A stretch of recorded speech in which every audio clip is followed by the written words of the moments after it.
Three, two, one. Hey, Internet friends, Magic Brad, Synergy Cafe, and the Synergy Collaborative. And I'm here again with my friend Patrick, and I'm going to grill him a little bit and ask him some questions about life. Because it's all about life, isn't it? So we've known each other for a while. 15, 20 years. But, and I knew that this last time we talked, you said you're in gymnastics. I forgot because I was in gymnastics in high school too. Okay. Yep. So we got a commonality. We've both got this monkey energy. We went to Bali a couple years ago. That was a whole shitload of fun. I want to do that again. It'd be Riding fun. motorcycles. Yeah, and you running over ducks with your bike. Yeah. It was an accident. Yeah. Besides, the community need to eat, right? Yeah, that's right. That duck was ready. And So I was going to ask about these beads and stuff. These that's called a mala, right? yeah, this is a mala. Yeah, and it's for counting how many repetitions of a mantra you might have. I have a teacher, and every year they give us a certain discipline to do, a certain mantra to do, and they want you to do like 30,000 or a year, or over a 40-day period, or 300,000 over a year. Okay. And that's how you keep track of how many mantras. So how many beads? Usually, this is a fake mantra, a mala. But the malas I use, I keep away from showing off. There's usually a 108 beads, and that's how many letters are in the Sanskrit alphabet. Okay. So then what you do is you do a meditation, you count around twice, and you add that up and put it in your little journal, and then tomorrow you do the same thing. Yeah, And yeah. You might, yeah, because usually your teacher will want you to do some, and these mantras affect you in a vibratory way. And so the teacher will detect what you might be needing to do, and he'll ask you to do, well, look, I want you to do a mala a day for 40 days, or a mala a day for a year, or maybe even 3 years.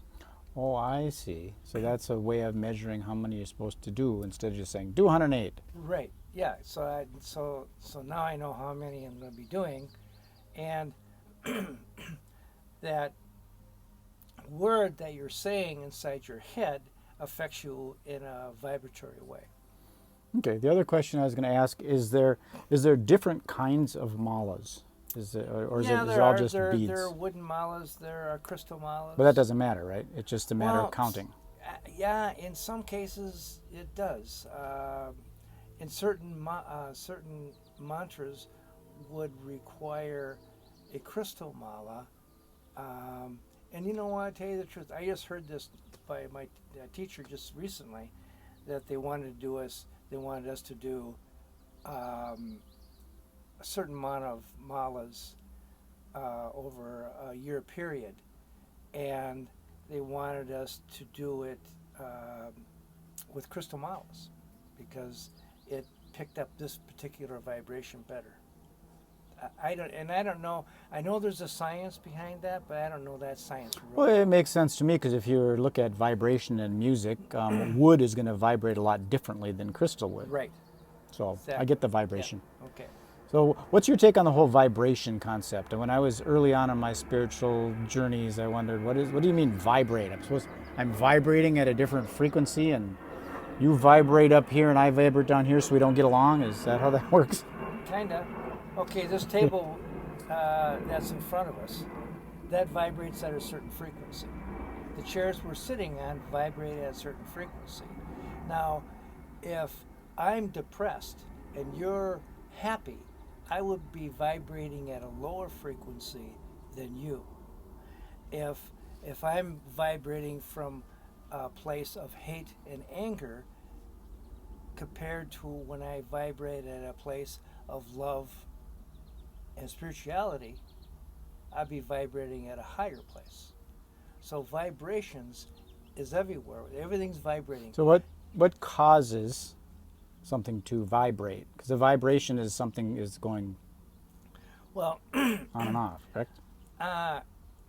thought. So the thought causes the vibration? Well, that's a deep answer, though. I didn't want to go that far.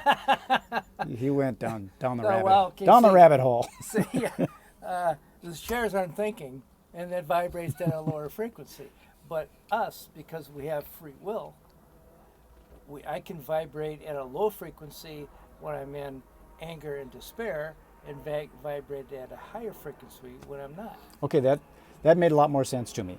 Because I was looking at it, to me the vibration kind of comes from, and going into like biblical type times or principles or that story in the Bible, when that apple was bitten, all of a sudden we had this knowledge that there's good and evil. And now we started vibrating, is this good, is this evil, is this good, is it evil, good, evil, good, and that's the vibration there. And when you get to a really high vibration, there is no good, there is no evil, there just is. Yep. Yeah. And maybe the apple isn't an apple, it's just a symbol of something. Exactly.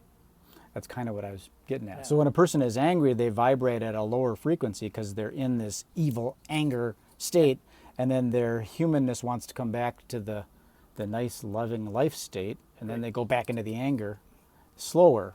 And that's what meditation helps you, and it's thought. It's the thinking process that brings you down to lower states or higher states. When you don't have any control of your thoughts, your outside world determines how you're going to feel. Yeah, like in the meditation, you're looking to like calm your mind, right? Right. And get away from that vibration that's, I got to go to work. No, I don't. Yes, I do. I don't want to. Yeah, right. Now you're in a state of just focusing on your breath and a mantra, and you're vibrating at a little bit higher frequency. Which then gives you a place to be calm, so that if there's any dis-ease in your body, it can heal faster because it's not worried about shit. Yep. Okay, I'm starting to get this.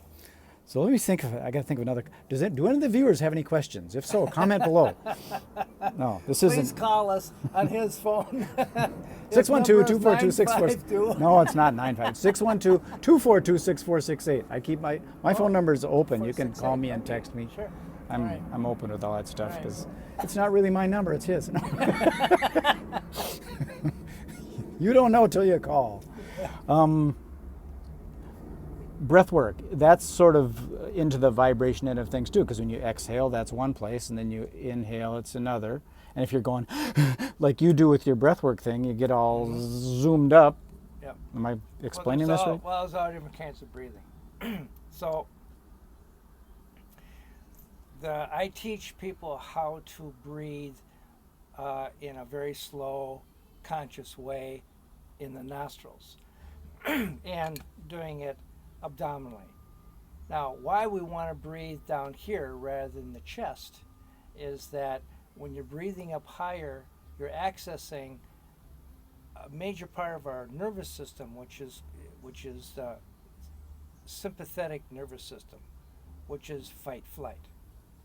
When you're breathing lower and you're breathing abdominally, you're accessing the parasympathetic nervous system, which is calm, cool, collected, and focused. Now, when you're breathing through the nostrils rather than the mouth, you're accessing all the nerves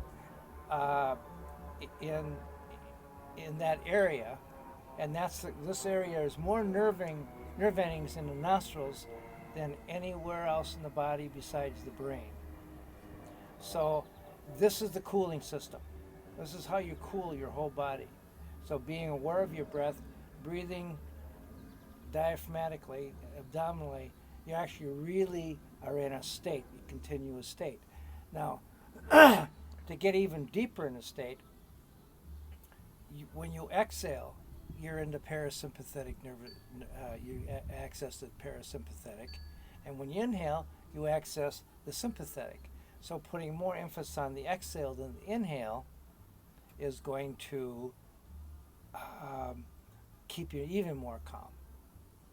So it's a real science of the breath. Yeah, it makes a lot of sense too, because isn't the nasal passage, isn't it closer to the brain? Yeah, well, I mean, doesn't it go up? Yes, it goes right into the brain. In fact, all of our other senses do not, but the breath goes right into the brain. And actually, it's through the sense of smell, the olfactory. This is how you pick your mate. It's through all mammals pick their mate through olfactory. Don't tell Monica that. All right. Like, no, we won't go there. No, we won't. No. She smells good. Yeah, all right. So let's see. That's interesting because I never really thought about that. I knew that you're supposed to breathe out of your mouth and nose, but I never thought about it being closer to your brain, which makes a whole Right. bunch more sense now of why a person would do that. So then could you express what happens when a person breathes in their mouth, out their nose versus in their nose and then out their mouth? I can't really. You can't. I can tell you what when you breathe in your nose and out your nose, because I've studied that.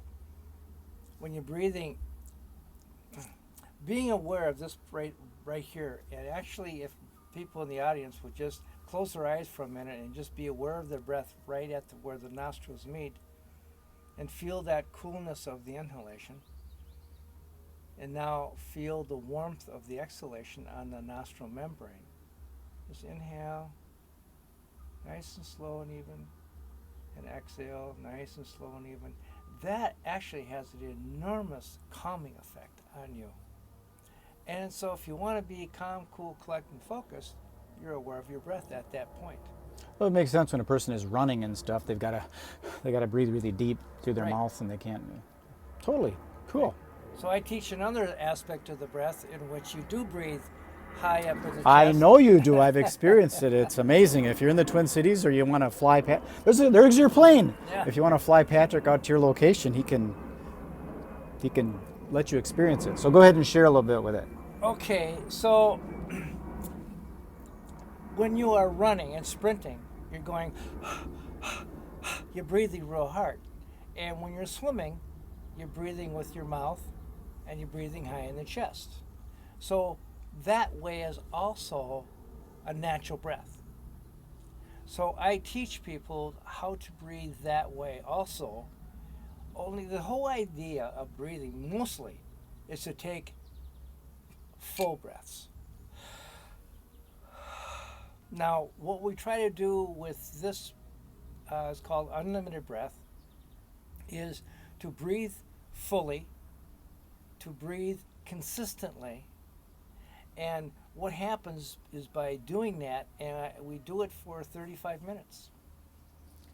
And it's amazing. Yeah. I will vouch for it. It's So amazing. what happens then is that because you're oxygenating the body, the blood chemistry changes, the brain chemistry changes, the tissue chemistry changes, and you're breathing high up in your chest, and this is where you keep your childhood trauma.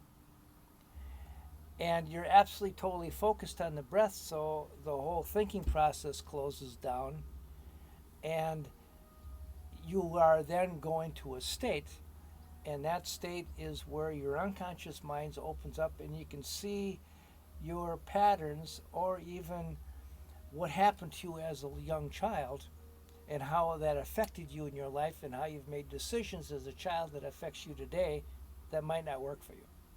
Mm-hmm. And that's the whole process. Yeah, I remember that I did a session with Patrick, and I came out of the session needing nut goodies very badly. Nut goodie candy bars from that was childhood. your comfort food. Yeah, it certainly was. So that was fascinating. Well, if there's anything else you want to express, maybe your website and all that kind of stuff. Well, again, my website is thehealingarts.com. I am Patrick at thehealingarts.com is my email. Get in touch with me if you want more information on this. I'd love to talk to you. Peace, love, and happiness. This is Magic Brad signing off.